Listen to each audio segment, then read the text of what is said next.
हाय friends, YouTube channel tax expert M K Gupta के इस episode में आपका स्वागत है। आज हम डिस्कस करने जा रहे हैं आपके साथ बहुत ही इम्पॉर्टेंट लीगल अपडेट्स जो कल मिनिस्ट्री ने फाइनेंस ने जीएसटी के रिलेटेड काफ़ी सारी नोटिफिकेशंस इशू करी हैं। हम point wise one by one आपसे डिस्कस करेंगे फ्रेंड्स। इसमें कुछ एक ड्यू डेट की एक्सटेंशंस हैं जो रिलीफ दिए गए हैं, कुछ एक पेनल्टी वेवर्स हैं और कुछ एक हैं लेट डिपॉजिट का इंटरेस्ट है उसमें राहत दी गई है। पूरी जानकारी लेने के लिए फ्रेंड्स सभी नोटिफिकेशंस की सभी जो रिलीफ्स दिए गए हैं बने रहिए हमारे साथ इस वीडियो के एंड तक। फ्रेंड्स, सबसे पहले जो इम्पोर्टेंट अपडेट है GSTR 3B रिटर्न की है। GSTR 3B रिटर्न में फ्रेंड्स जो टैक्स पेयर्स हैं इनको दो पार्ट्स में डिवाइड किया गया है बेसिकली।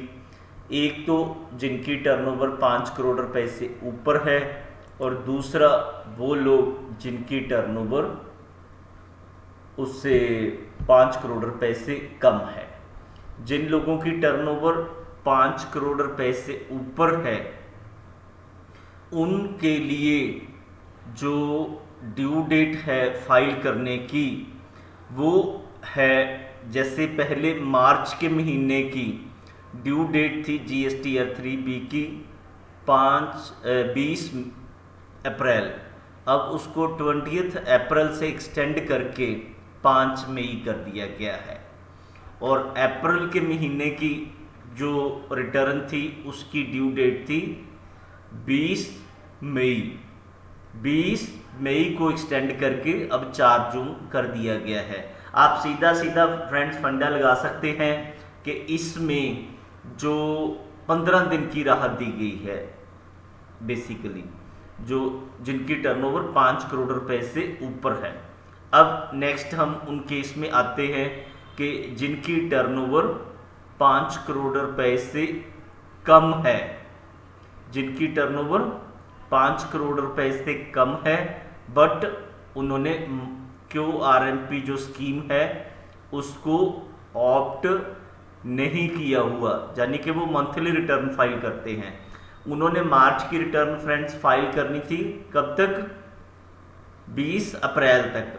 अब उसको एक्सटेंड करके कर दिया गया है 20 मई। और जो उन्होंने अप्रैल की रिटर्न फाइल करनी थी, मार्च की 20 अप्रैल तक करनी थी, उसको एक्सटेंड करके 20 मई कर दिया गया है। और अप्रैल की 20 मई तक करनी थी उसको एक्सटेंड करके 19 जून कर दिया गया है। आप ये फ्रेंड्स समझ गए होंगे कि अब इसमें जिन लोगों की टर्नओवर 5 करोड़ से कम है और उन्होंने मंथली मॉडल अडॉप्ट करा हुआ है तो उनके लिए उन्होंने 30 दिन की एक्सटेंशन की राहत दी है। ये आप चीज़ नोट करके रख लीजिए।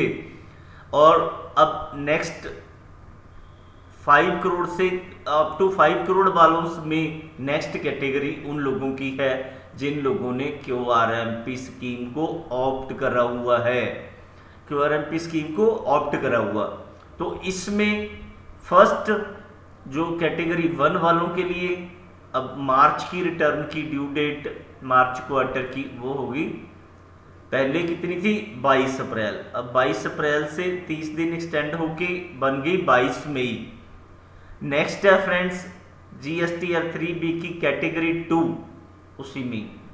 तो कैटेगरी 2 वालों की ड्यू डेट की रिटर्न पहले थी 24 अप्रैल, अब 30 दिन एक्स्ट्रा लगा के वो रिटर्न बन गई है आपकी 24 मई की। ये थी फ्रेंड्स GSTR 3B। इसको समझना एक लिटिल बिट वो है तो हमने इसको डिटेल में आपको समझा दिया है।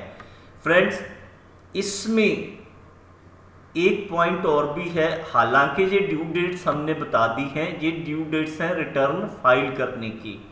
अब ड्यू डेट टैक्स डिपॉजिट करने की वो भी आपको ब्रीफ कर देते हैं कि टैक्स डिपॉजिट करने की उसने क्या वेवर्स मिनिस्ट्री ने इसके ऊपर जो है वो अनाउंस करे हैं।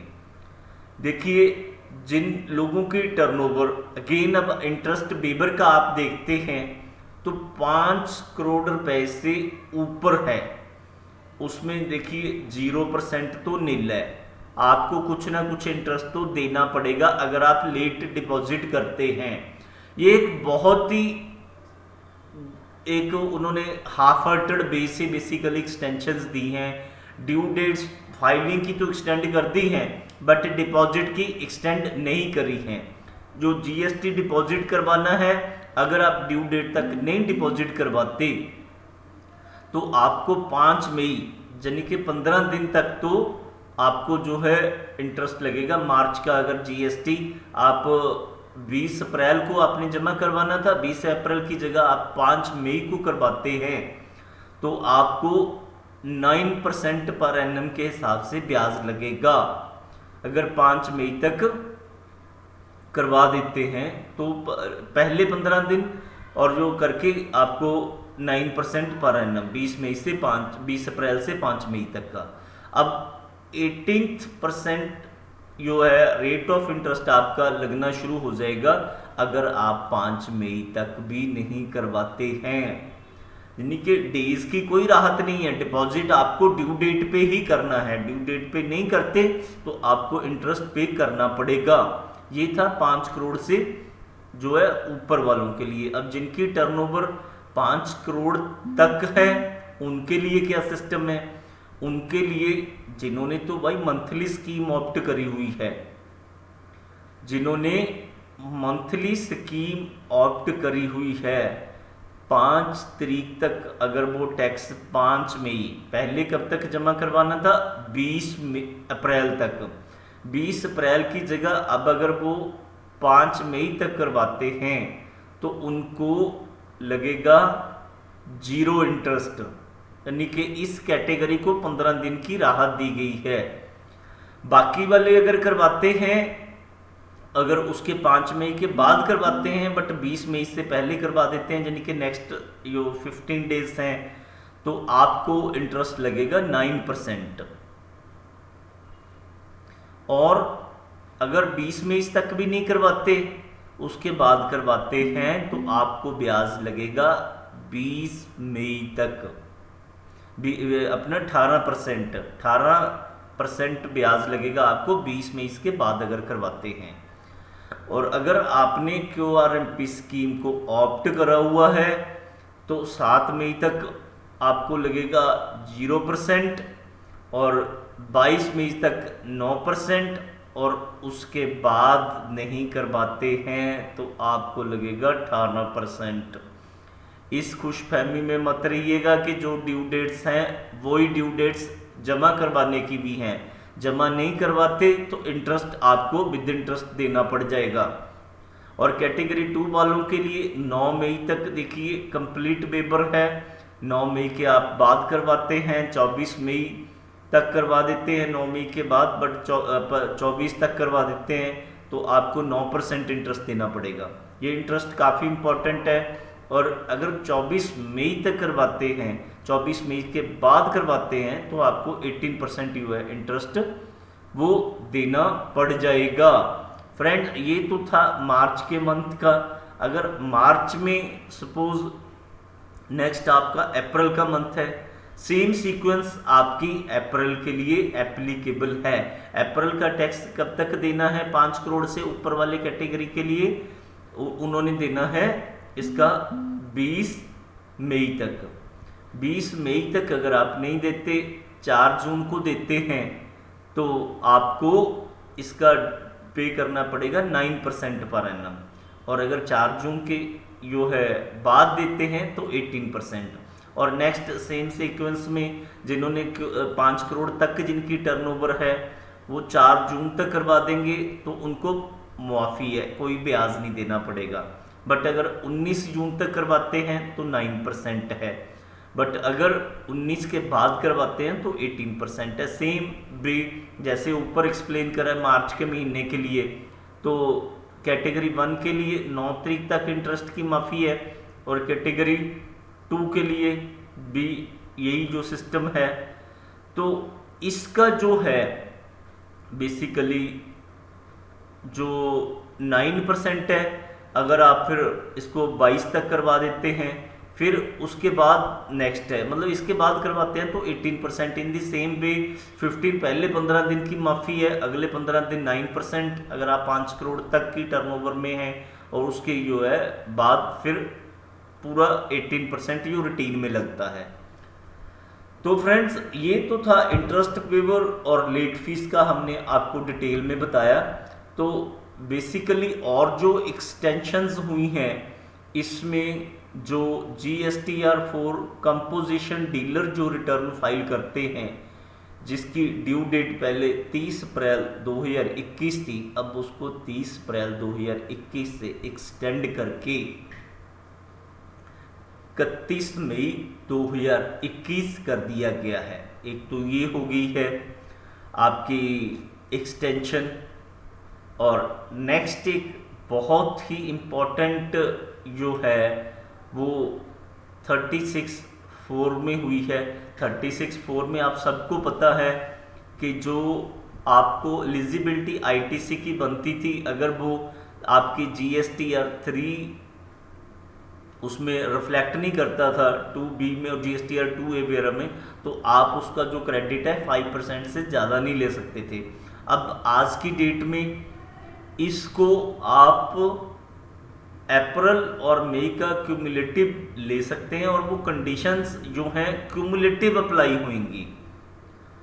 वो इंडिविजुअली आपको देखना नहीं पड़ेगा कि हाँ जी ये वाला क्रेडिट हमने लिया है या इसका क्रेडिट नहीं। अप्रैल के मंथ का आप अपने हिसाब से ले सकते हैं, बट जब आप अपनी रिटर्न फाइल करेंगे इसके महीने की, मई के महीने की, तो दोनों महीनों का आपको क्यूमुलेटिवली कंप्लाई करना पड़ेगा। आप ब्लंटरली अपने हिसाब से कर सकते हैं, जहाँ इसको आप क्यूमुलेटिव जो डिपार्टमेंट ने आपको ऑप्शन दी है, कोविड पैंडेमिक में अगर कोई रिटर्न्स नहीं फाइल हुई, आपकी एलिजिबिलिटी नहीं बन रही, तो आप अप्रैल का उस हिसाब से स्किप करके अप्रैल और मई का क्यूमुलेटिव देख सकते हैं। हालांकि इसमें वर्डन भी आने की संभावना है, आप उस हिसाब से प्लानिंग से इस चीज़ में चल सकते हैं। और फ्रेंड्स नेक्स्ट जो हमारी है काफ़ी इम्पोर्टेंट, GSTR1 में हमारी रिटर्न फाइलिंग की जो ड्यू डेट थी GSTR1 में, तो इसमें 5 करोड़ से जिन लोगों की टर्नओवर ऊपर है और जिन्होंने QRMP स्कीम को ऑप्ट नहीं करा हुआ, तो उनकी पहले ड्यू डेट थी 11 मई, 11th मई। अब 11th मई से इसको एक्सटेंड करके 26 मई कर दिया गया है। मीन टू से आपको 15 दिन की राहत फर्दर मिल गई है। और नेक्स्ट था आपकी GSTR1, जिन लोगों ने ऑप्ट किया था कि हाँ जी हमने QRMP मॉडल के अंतर्गत फाइल करनी है, तो उन लोगों के लिए, प्लस जिन्होंने IFF जो है मॉडल में जिनकी ड्यू डेट थी सपोज 13 मई, तो वो लोगों ने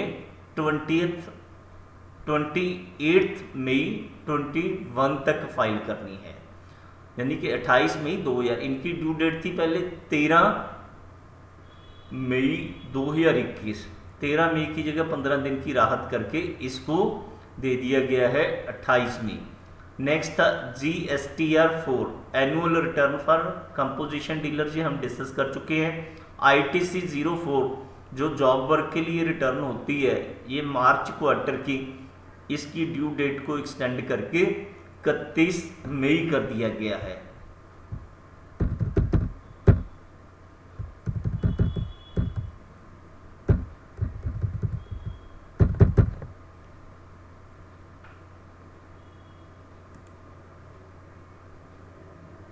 और फ्रेंड्स इन general time limit for compliance of any action, passing of order, notice, intimation, approval of filing of bill, इन सभी की डेट अगर आपकी फाइल कर रही है, फॉल कर रही है 15 अप्रैल से 30 मई के बीच, तो इन सब की जो ड्यू डेट है वो 31 मई मानी जाएगी, अगर इनके बीच में कोई डेट आपकी फॉल कर रही है।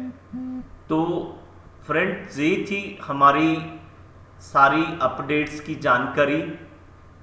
आप फ्रेंड्स अगर आपका इसमें कोई भी फीडबैक है, कोई आप फर्दर जानकारी लेना चाहते हैं, कोई क्वेरी है आपकी, तो वीडियो के कमेंट बॉक्स में मेंशन कर सकते हैं। हम इमीडिएट बेसिस पे आपको रिवर्ट करेंगे। अगर आपको ये वीडियो अच्छा लगा है फ्रेंड्स, इसको लाइक कीजिए, इसको सब्सक्राइब कीजिए और साथ में बेल का आइकॉन दबाइए, सो दैट जब भी हमारा नया वीडियो अपलोड हो आपको इंस्टेंट बेसिस पर नोटिफाई हो सके। और मैक्सिमम बेनिफिट के लिए इसको अपने फ्रेंड्स तक शेयर करिए, अपना जो फेसबुक ग्रुप्स हैं या व्हाट्सएप ग्रुप्स हैं वहाँ पे शेयर करिए।